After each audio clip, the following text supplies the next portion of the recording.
15 autobus per il servizio extraurbano Bus Italia ha presentato in Prato della Valle parte della nuova flotta di mezzi. Al momento non si tratta di bus elettrici, ma entro l'estate tra Padova e Rovigo dovrebbero arrivarne 18, una prima tranche di quelli previsti per il rinnovo del parco mezzi entro il 2025. Arrivano i primi autobus, quella che noi chiamiamo internamente anche un po' in maniera scherzosa la carica di 101, perché saranno almeno 100 gli autobus che arriveranno a Padova. Si parla di una dozzina di autobus. Almeno 100 nell'arco di quanto tempo? Di un paio d'anni al massimo. È chiaro che questo perché in realtà noi li avremo anche prima, ma noi dobbiamo anche dotare la città di infrastrutture, e ne stiamo ovviamente parlando col comune, per la ricarica di questi autobus. I 15 nuovi autobus da 12 metri sono di nuova generazione Euro 6 a ridotte emissioni inquinanti. Sono stati acquistati da Bus Italia con un investimento di circa 3 milioni di euro finanziato dal Ministero dei Trasporti.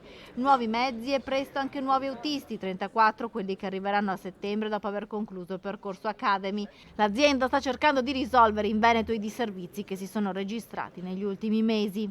La collaborazione è costante e continua.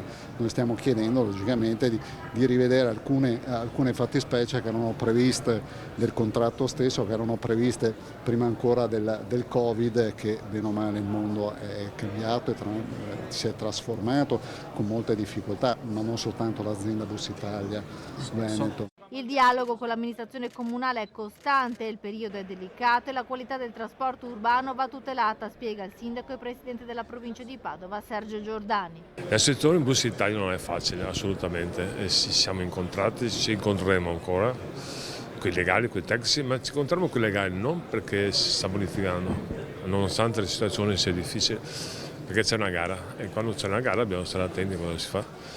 Per cui abbiamo un obiettivo unico, uno solo, sia il sottoscritto che tutti i tecnici che girano con lei. Il trasporto pubblico deve funzionare.